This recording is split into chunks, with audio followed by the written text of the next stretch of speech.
কৃষক নিজের কষ্টে অর্জিত টাকা দিয়ে কিনে আমাদের বাচ্চাদেরকে কি খাওয়াচ্ছি, আমরা কি খাচ্ছি? একটি ড্রাগনের ওজন 1 কেজি। Yes, 1 KG. আসলে এটা কতটুকু স্বাস্থ্যসম্মত? দেশি ড্রাগনগুলো, আমরা যে ড্রাগনগুলো খেতাম সেগুলো অনেক ছোট ছিল, প্রায় 4টা 5টা 1 কেজি হতো। কিন্তু আমার হাতের যে ড্রাগনগুলো দেখতে পাচ্ছেন, এই ড্রাগনগুলো একটা 1 কেজি। Yes, 1 KG. এটার ওজন কত হবে? 1 কেজি 1 কিলো 1 কিলো 100 গ্রাম। 1 কেজি 100 গ্রাম, অর্থাৎ 1 কেজির উপরে। এবার চিন্তা করা যায় আসলে এটা কি স্বাস্থ্যসম্মত? জি, জি, এটা কি ভালো, কোনো দেশি, দেশি। মানে অর্গানিক ভাবে এটা? না না না না দেশি। হ্যাঁ? দেশি দেশি দেশি। এটা ওই যে আর্টিফিশিয়াল ভাবে কি কোনো ইনজেকশন না। দেওয়া বা এরকম কিছু?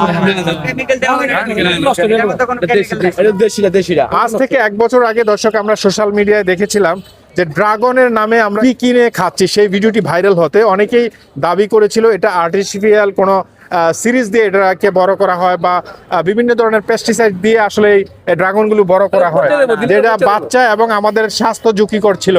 কিন্তু আমি যেটা জানতে পেরেছি এই এক কেজি একটা ড্রাগন ফলের ওজন হচ্ছে 1 কেজির উপরে, প্রায় 1 কেজি 200 গ্রাম। ওনারা হচ্ছে বিক্রেতা, বিক্রয় করেন আপনারা? কত বছর ধরে বিক্রি করেন? এটা আমরা যেমন 5-6 বছর আছে এই জিনিসটা। 5-6 বছর। আচ্ছা, আপনারা প্রথম যখন বিক্রি করতেন তখন এই ফলগুলা কত সাইজ ছিল, কতটুকু ছিল? ছোট ছিল, এত বড় হয় না। এত বড় হয় না।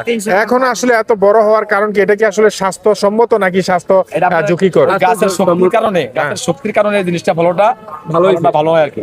এটা কোন জায়গা? এটা আমাদের বাংলাদেশে? হ্যাঁ, এটা দেশি বাংলাদেশি। রাইট নয় ড্রাগন ফল। ড্রাগন ফল দর্শক- হচ্ছে রাইট নয়। দর্শক, আমি যেটা জানাতে চেয়েছিলাম, আমরা আসলে মূলত এই ড্রাগন ফলটা আমরা দেখেছি যারা কিডস রয়েছে, 4-5 বছরের যে বাচ্চাগুলো রয়েছে তারা খুব খেতে পছন্দ করে, যেহেতু এটা অনেক দেখতে অনেক রেড কালার, অনেক খেতে পছন্দ করে, যে কারণে আসলে বাচ্চাদের জন্য কতটুকু স্বাস্থ্যসম্মত সেটা কিন্তু আসলে প্রশ্ন এসেছিল আরো 1 বছর আগে। তো আসলে আপনাদের কি মনে হয় এই যে ড্রাগন ফলগুলো একটা কত বড়? আমি 2 কেজি 2 হাতে নিয়েছি। আসলে এই ড্রাগন ফল যে এত বড়, এটা কি স্বাস্থ্যসম্মত কিনা আপনারা অবশ্যই জানাবেন।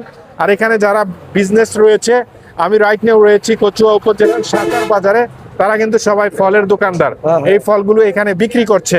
তো আসলে ওনারা বলছে যে এই ফলগুলো আসলে উন্নত বীজের কারণে এই ফলগুলো এত বড় হচ্ছে, এটা কোনো খারাপ দিক না, এটা স্বাস্থ্যসম্মত একটা ফল।